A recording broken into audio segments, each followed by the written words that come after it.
Sorry, there's a thunderstorm going on. Once in a year thunderstorm. So we're lucky. Yeah. That makes us. It might be an omen. Okay.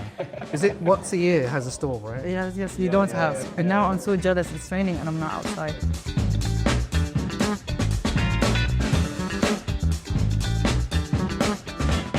Hello and welcome to the third annual Hollywood Reporter Roundtable here at the Red Sea International Film Festival in Jeddah, Saudi Arabia. My name is Abid Rahman. I'm the international editor of THR, and I'm here with 5 incredible filmmakers from the region, from Africa and the Middle East, all 5 filmmakers have very kindly lent us their time to talk about their work and also about the industry, the festival itself, and also about the future of filmmaking in the region. I'll start with introductions. On my left is Zippy Nyaruri. Zippy is a Kenyan filmmaker and producer, and she was recently recognized for her very vibrant documentary, Truck Mama, which has received awards from the International Documentary Festival in Amsterdam, Afrodocs, and also European Work in Progress in Cologne. Her works include Mama Mary and Zebu and the Photofish, both of which have been screened at international film festivals, including in Durban, Aspen, and in Toronto. Zippy's film Truck Mama is competing here in the main competition at the Red Sea Film Festival. We also have Mohammed Sheikh. Mohammed is a self-taught Somali-American filmmaker from Minnesota. His storytelling is rooted in the lived experience and rich narratives of the Somali community. It also talks to universal themes. His short films include Forgotten Ones and Balwo, and has screened internationally and gained recognition. His current debut feature film, Barney, is currently playing in the main competition in the Red Sea Film Festival as well. So then we have Jonas D'adesky. Jonas is a Belgian random filmmaker from Brussels. His first film, Nuit Blanche, was selected for several festivals. His third feature film, 3 Kids, also played in Toronto and in Berlin.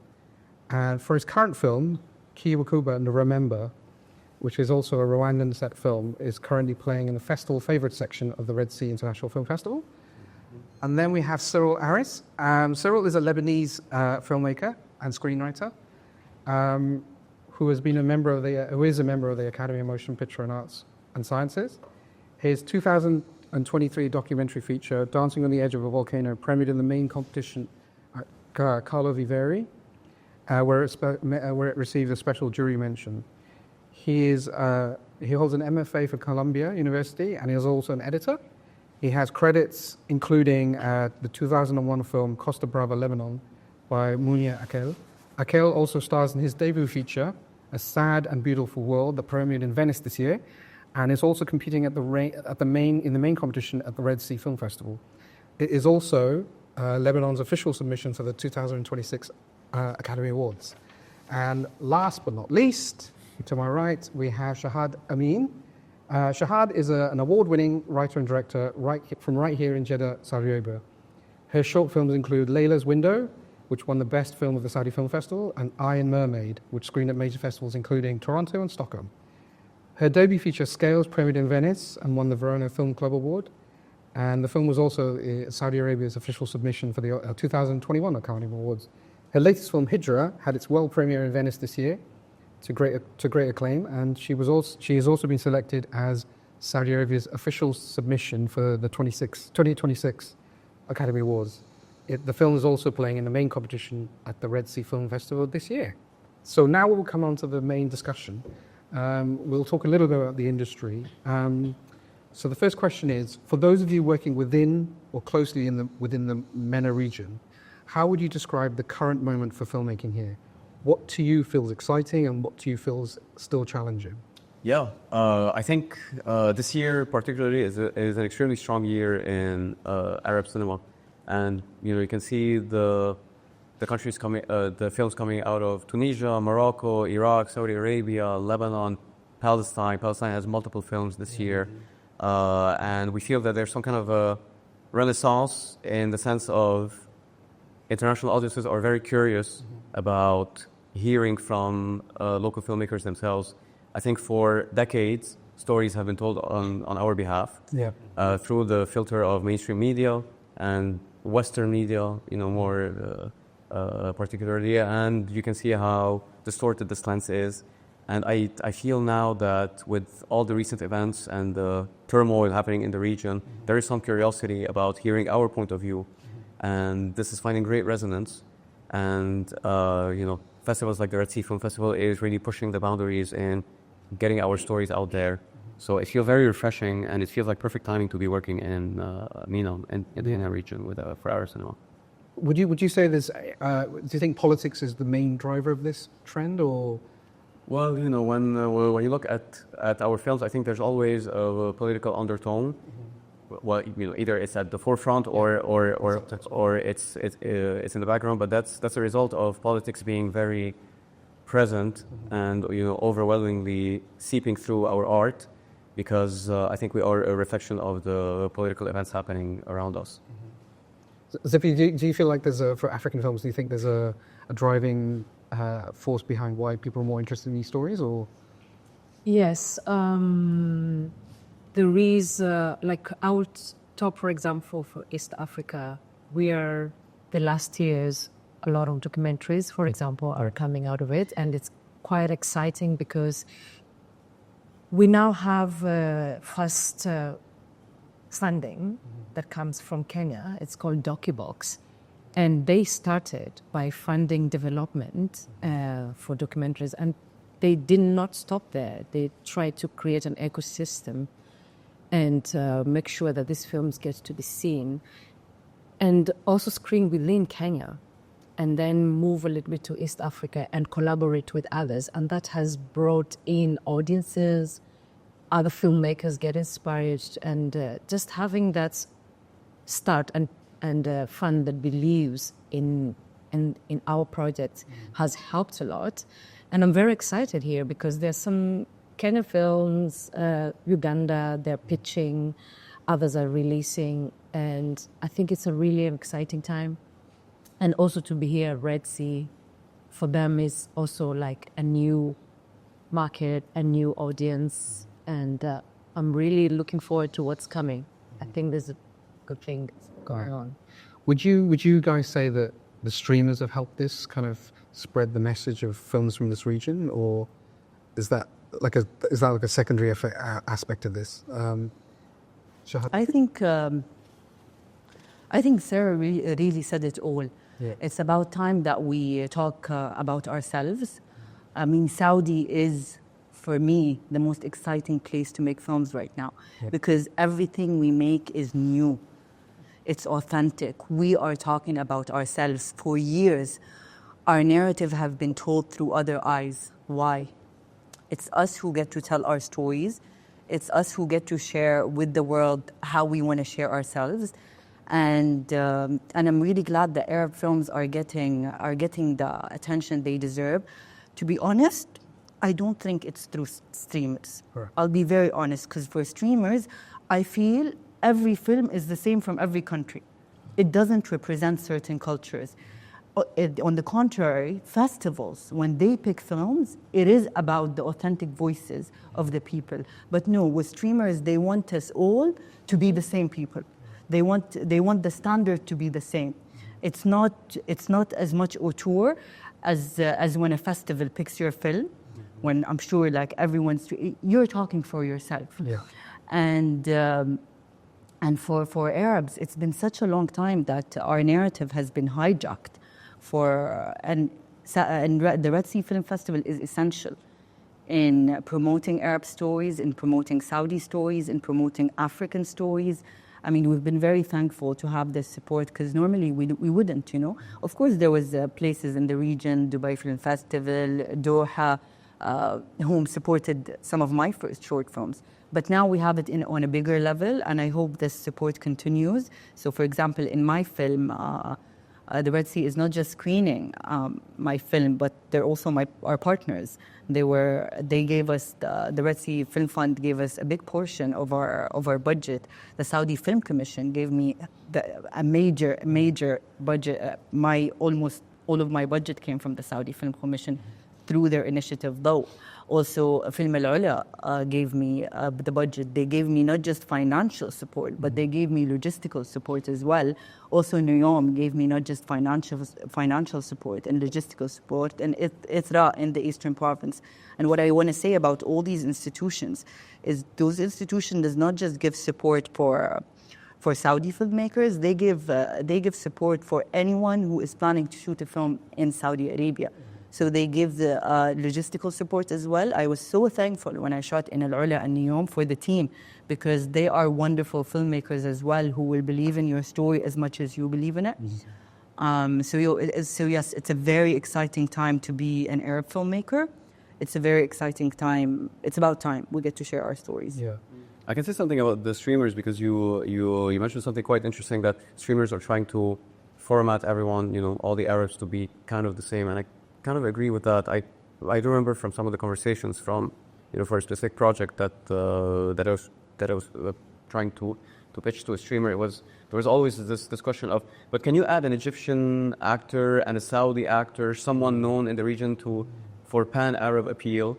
So in a way they're pushing for a lack of culture specificity in to gain the Arab audience, and that's always a question of how much will you sacrifice the specificity of your culture for a mass appeal? So I think there's a bit of a disconnect between what the streamer still expects from Arab filmmakers versus what the films we actually make. So as Shahad was saying, thanks to the festivals and this recognition we're getting, we are telling our very culture-specific stories with universal appeal, of course, but without abiding to a specific format that would appeal to the mainstream audience. Yeah. I'll just add upon that is that what I've seen so far from streamers is that they try to westernize Arab culture, which is really upsetting. So it does not come from, I feel, you see Arabic names, like you see the director is Arab, the writer is Arab, but you don't feel the specificity of the culture, as Cyril said, and you feel that it's like just trying to say, oh, look how the Arab world is westernized now. Right. Okay. So that's not necessarily mandated. We're going to get in a lot of trouble. But that's the notes they give you, or is it kind of like, how much of that is that kind of outward pressure, or is it just suggestion? No. I think it's more of a unsaid. It's kind of like, yeah. Well, so you have Arab platforms that are doing Arab content, but I'm referring more to the international platforms that are trying to find their crowd in the Middle East, who are trying to do something that appeals to all the Arabs all at once by just finding the perfect formula. Either leveraging on an IP that's been proven, so trying to make a remake of something that's been already proven, or by collecting these superstars from various countries, so you can appeal to all of the countries at the same time. So I think there's still a bit of a lack of understanding of the region, but hopefully in the future this gets resolved and we get to do more specific stories. Yeah. So we're at the festival right now, which is obviously a very broad festival. It's it's a huge umbrella of different types of films from different parts of the world in this region. Sorry, and I feel like there's a lot of voices represented, a lot of narratives being told. But in terms of like just cinema in your own individual countries, are there stories and voices that are not being told, they're being overlooked? And if there are, what are those voices? Mohammed, you can. Well, for me, to answer your first question about how does people feel about filmmaking in general in this region in Africa, obviously we're telling the stories of political stories because that's the reality in which people live in. But at the same time, there is like the opposite side of the coin, where in this festival, if you look at the roster of the films, you have the African folktale films. For example, my film, there's nothing politics about it. It's about people finding each other. It's a regular drama where these young people are actually searching for something without having to deal with all of these political turmoil that's going on around us. And for me, film can be that also, where we have, in Red Sea, for example, the focus is also funding those type of films. When this, for example, like your film, Trak Mama, Mami Wata, like all of these African films that are talking about African mythical and folktales are also being funded by the Red Sea Labs, Red Sea Fund. They're also in the festival here. So there's also that appeal where people are not only like focusing on they're not expecting only certain type of films, but they're also looking at other films that are exploring culture in a different ways. And I'm really happy that Red Sea is also doing that. With the streaming question, that one for me, filmmaking is an event. As a filmmaker, and I mean, I'm 100% sure everybody can agree, when you make a film, it's tiring process. Sometimes it takes 10 years to make a documentary. So when you finish it, just to put it on everybody's laptop, I don't think it justifies, and I don't think it's fair. I think it should be an event where people actually show up. Filmmaking used to be an event where you dress up and you go to theater to experience. So for me, that's where I kind of look at it. And with my film, we went to Djibouti to show it, and young people who have never seen film showed up, and the theaters were full to the point where I had to tell people, we're sorry, there's no more seats left. And for me, that's the whole point of making a film. Yeah. It's a great answer. Jonas, do you have any feeling on the whole streamer question? Yeah, about the streamer, I don't know, but about the highlights of African and Asian films, I think it's important to say that it's difficult to shoot films in general. For example, for me in Africa, in Rwanda, my Rwandan producer says to me, your film, it's the biggest Rwandan films ever. And it was not a big budget. So I was, okay. And it's just because there is a new Rwanda fund, but it's just from 2 years ago, I think, and it's new. And for the other sides, it's difficult to have supports, and for the young directors to shoot films. And Red Sea, it's really important for that. I received the fund of Red Sea. There is the lab, there is the festival, and I think it's really important to have this highlight. Especially the focus of this. It's a chance, and it's a necessity. Right. Actually, there's a question about the way that people consume. I don't want to use the word like films, TV, right? I almost used the word content there, but sorry, apologies. But the way that people receive or watch things now, there seems to be like a global pressure on art house cinema, especially in the West and maybe a little bit in Asia as well. But I feel like here it might actually become like it has a chance to develop, because I know in Riyadh that they opened their first art house cinema. First one ever, recently. I feel like this festival in particular, there's lots of beautiful art house dramas and films that...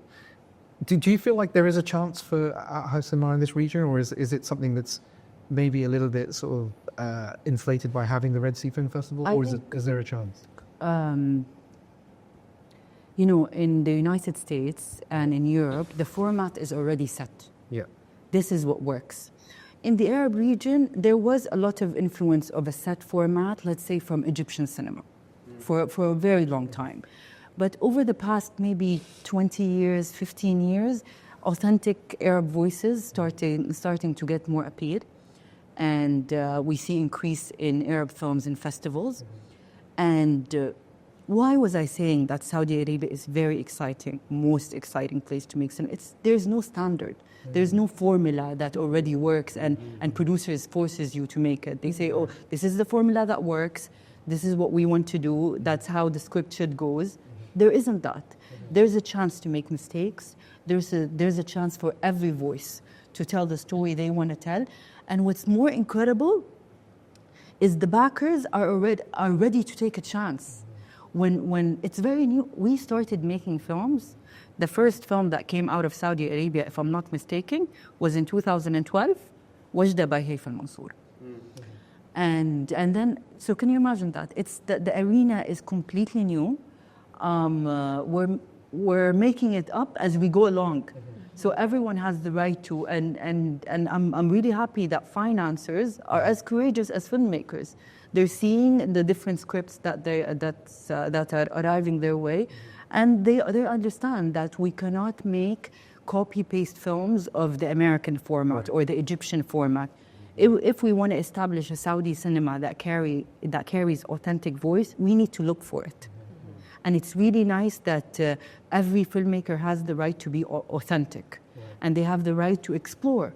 You know, I was saying, people always ask me, you know, female empowerment, and this is incredible. There's a lot of female filmmakers in Saudi. Female filmmakers in Saudi are much more than male filmmakers in Saudi. And from what I know, I don't know statistic, in the Arab world, female filmmakers are huge. Yeah. You see them in festivals all around. You see their films making the rounds in festival. And that's because I feel that they always have a different voice, a different format than the normal format that we're used to. Right. And in the Arab world, we're willing to back that because we don't have a set format that works. But this is where I feel, for example, streamers are trying to push that set format, but festivals are not. And that's what I'm excited about. Right. Do you feel the same? Do you feel like there's a lack of maybe like a formal structure in African cinema as well? Or is it still a bit more free and liberating? Yes, I wanted to say that it's very similar. We have freedom to some extent. You know, I know when we start to develop, for example, in documentary, because those are the ones that have come a lot from East Africa, you start applying for funds and you try to format in a certain way, but in the end, we still have the liberty. For example, so that's why like funds like Red Sea, DocuBox, they do not limit you.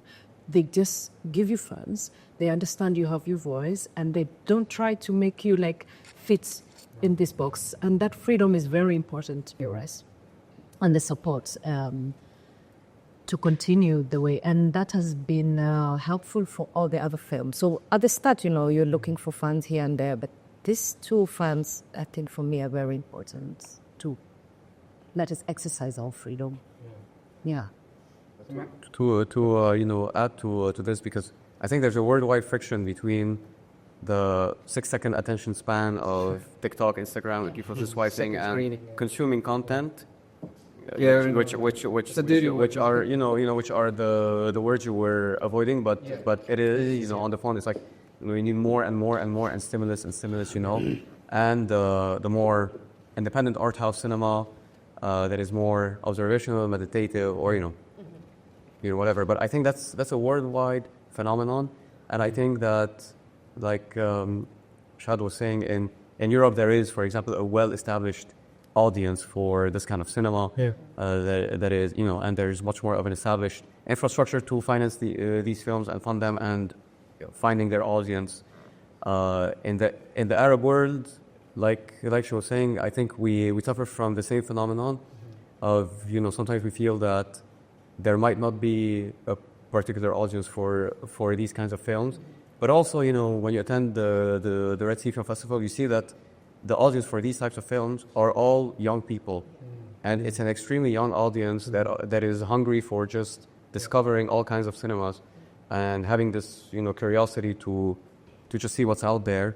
And I think it does feed into this your question of, it is a very interesting time to make these kinds of film and expose them in this region, because there seems to be an audience receptive to this kind of cinema that is being formed as opposed to being completely established in the Western world.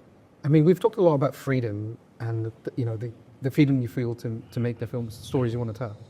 But also, I mean, there is an element of, obviously every country is different, but there are elements in certain countries where you have issues with censorship. You have issues with stories you can't touch. The subjects you can't talk about.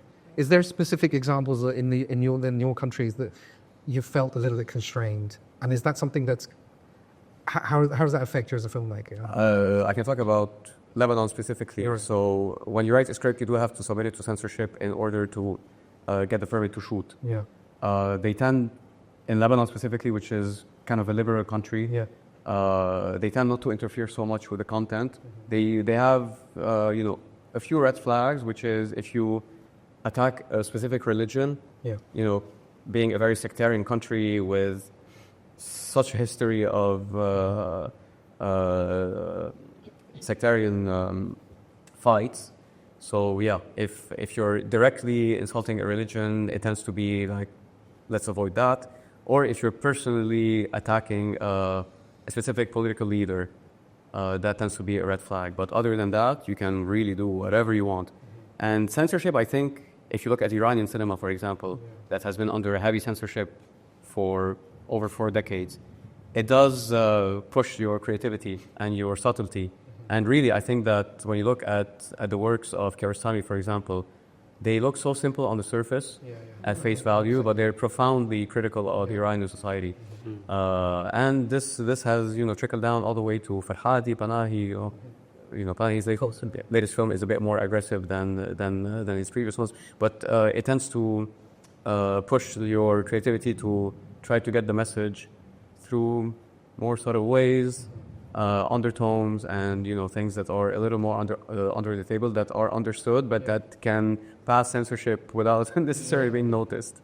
So, Jonas, your films have dealt with the Rwandan genocide.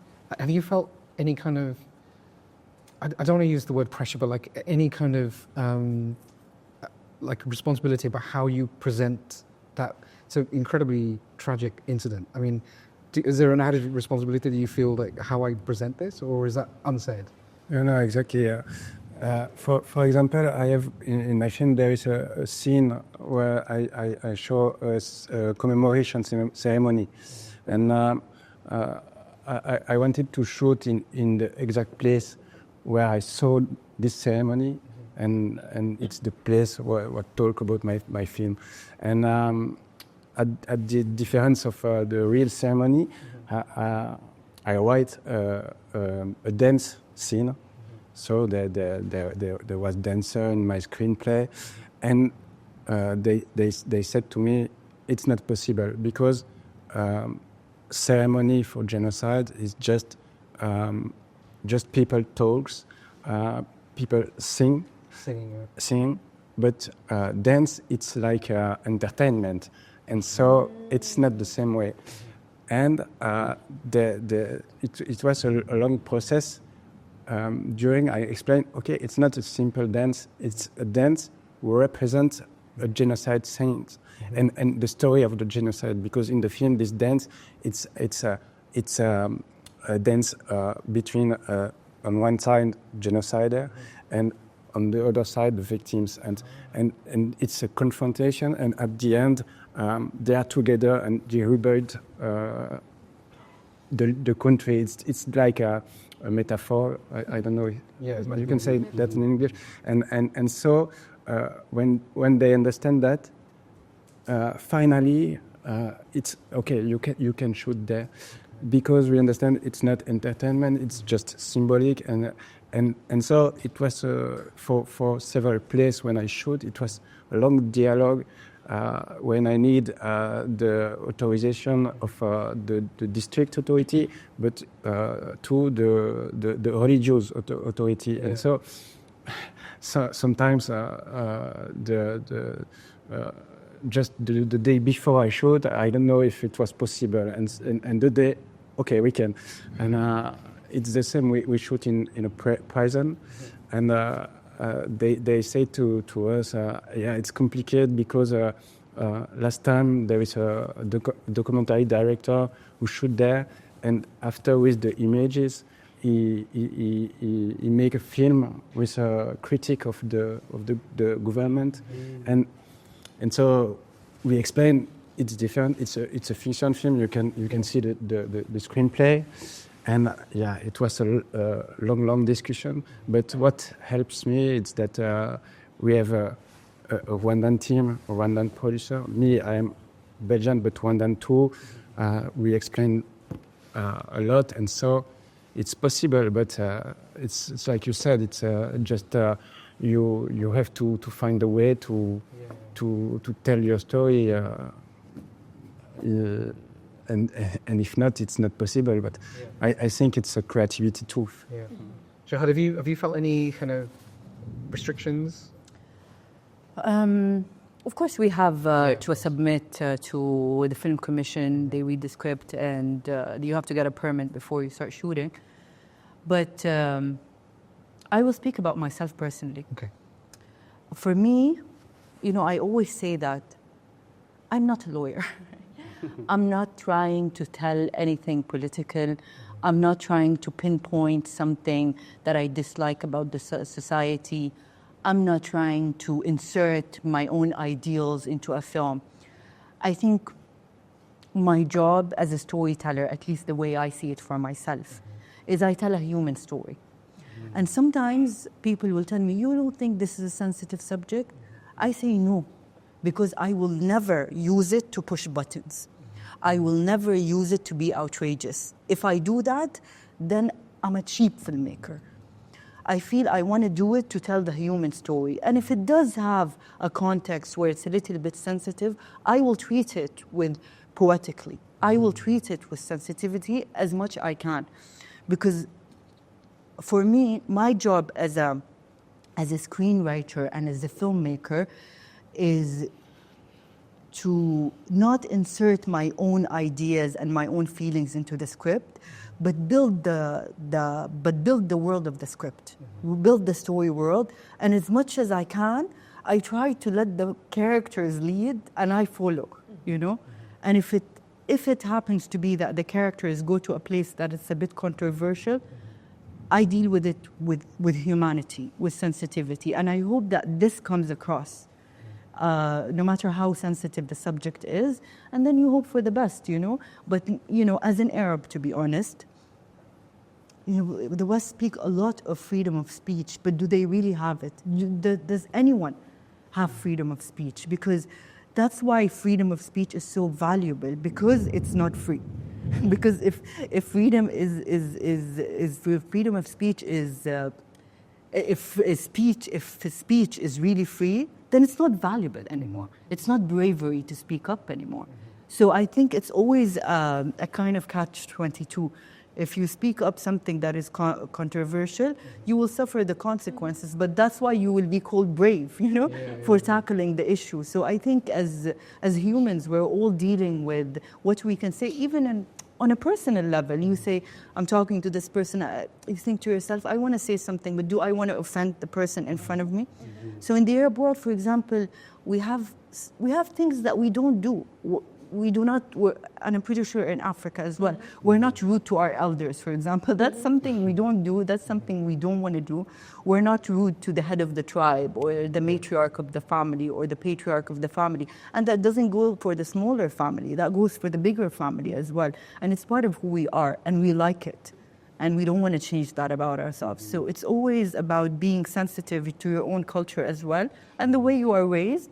And of course, sometimes you'll tackle issues, but I will hope that people will see the heart of what I'm trying to say, rather than, make it seem as if I'm trying to be outrageous, because that's not who I am.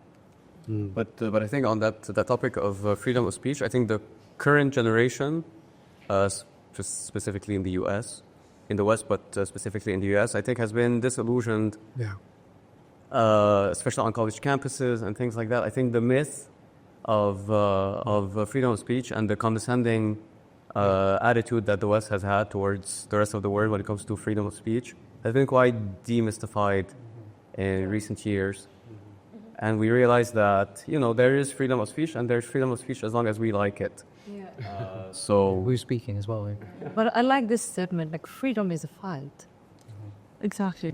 Because you're sacrificing things out of saying you freedom. So it's not something that comes free. No, it will always be a fight. Otherwise, why is it valuable? True. So there's always something that you're fighting for. Yeah, when it comes to censorship, I agree with what he said. For example, when you come to Africa, or if you come into a country like Somalia or Djibouti, they haven't done this process before. They don't have the film commission that receives the script and reviews it. So it's all about communication and making people understand this is the story that I'm trying to tell, and this is the way I wanted to tell it. And sometimes they're okay. It's just all about collaboration with the local people, the local government, and explain yourself. Because they don't have a due process where they take the script, it goes here, somebody reads it, they mark all the pages and stuff. So it's all about just coming into like communication with them and being transparent and honest with them what you're trying to do. And I think there shouldn't be no problem. Yeah, like explaining a dance the way you explain it to them, and then they'll be okay with that. Yeah. Sorry, there's a thunderstorm going on. Once in a year thunderstorm. So we're lucky. Yeah. That makes us. It might be an omen. Okay. Once a year it has a storm, right? Yes, we don't have. So now the city will drown. But now I'm so jealous. It's raining and I'm not outside. Okay. So we'll talk a little bit about the Red Sea Film Festival itself. It's in its fifth year this year. This is my first experience of it. I have to say, I'm very impressed. I'm hard to impress. But for you as filmmakers, obviously very disparate filmmakers from different countries and different experiences and different life stories. What for you at this festival? What would you say were the strengths of the festival for you specifically? And then where could it be better? I guess. What are the gaps? What could it be better at? So let's start with Jonas. Could you talk a little bit about your experience with the festival? Yeah, I just arrived yesterday, Pierre. Okay. But I can just say that yesterday I went to the souk market where there is all the festival, or almost, because there is this place and other sides. And I was thinking, wow, it's really beautiful place, and it's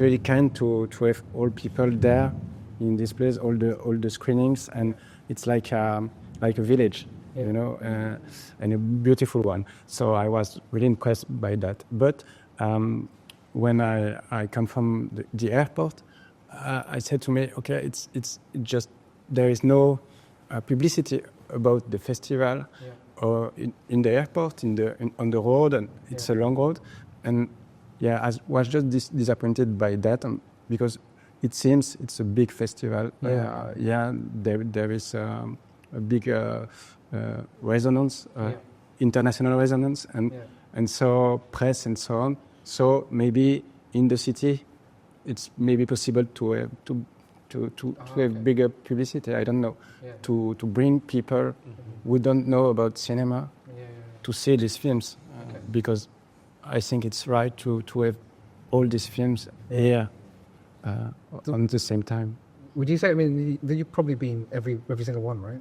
No, actually, I've been at the first edition of Red Sea, and this is my second time, and I do remember the first one. You know, again, this is a country that didn't have movie theaters just a few years ago, and you can correct me if I'm wrong. So the movie-going experience is quite new, and I do remember in the first edition, the attendance was quite low as audience, and you had like industry people watching films, but the public wasn't really there at the first edition. Now at the fifth edition, I haven't been able to get a ticket to a single screening. Yes. It's all sold out constantly all the time during the whole day. And it's no longer just industry people. And again, it's a lot of local Saudi audiences. So I think, the not having open marketing on the street is not impacting the movie-going experience, because really all the screenings are constantly sold out and there's a lot of films that are playing. So that's quite nice. And it shows a bit the difference and how quickly the festival is growing since the first edition on. Yeah, so as someone from Lebanon, I mean, having a festival of this size in the region, is that very important for you? Because I'm kind of impressed by the kind of the scale, actually. My first time being here, is that something very important to have something as big as Red Sea in this region? Absolutely, because I think you can see that it's regrouping, a lot of the Arab industry, but also it's bringing a lot of foreign press. Most of the trades are here, and there's a lot of spotlight on Arab and African cinema, which is very much needed. It is very important in that sense. Yeah. I want to add something about the few words I know in numbers is Hamza, which is 5, no? Mm-hmm. So I think that's a good sign. And I was really impressed that there's a young audience coming to cinema. That gives us hope that there's a generation that is going to go to theater, and they're starting now and going into it. And I think that's, probably how Red Sea attracted these audiences, audiences to come. That was so encouraging to see them at the cultural center, just chilling and waiting for the next ticket and just filling up the cinemas. For filmmakers, I think that's a great thing to see. Yeah. So it gives you hope. But also with the wider festival, I mean, they have the labs, they have the foundation, the funds, and all the rest of it. How have you interacted with that? Has it been an easy process? Is it convoluted? I mean, could you explain a little bit about that? For me, it's amazing, the ecosystem, you know, like to have all of it, you know. Yeah. So with development, there's a home for you at Red Sea. If you're at production, there's a home for you at Red Sea. If you're, you know, and then also for the release, that's the best home you can have for your film. Okay. And that's incredible. Is there a path? I mean, if they work with you on the labs and the development aspect, the funding, is it like, oh, you will get to show your film at the festival, or is it still not? I don't think it's necessarily so, but it's just important that the platform is there for whatever phase of the production is. And so if you get developments, they give you a stepping stone to start your project. And if you are developing the project itself, there's the lab. And whatever part you are, you know that the support is there. And that, you know, me coming from Africa, I can already look at Red Sea for production or for development, or if I've finished, then I hope that it will be screened here as well. To answer your question directly, it's a completely different institution. The festival and the labs. It's a bit more similar to the Sundance Institute. It has nothing to do with the Sundance Film Festival, and taking part of the Sundance Institute does not mean in any way that you're going to pay in the Sundance Festival, and not taking part of the institute doesn't mean that you cannot take part. So they're completely independent organization, which shows you also the scope, the extent of this institution overall.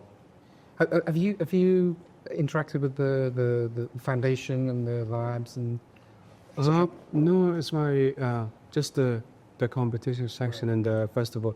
But for me, were you keen on like looking into this? Oh, absolutely.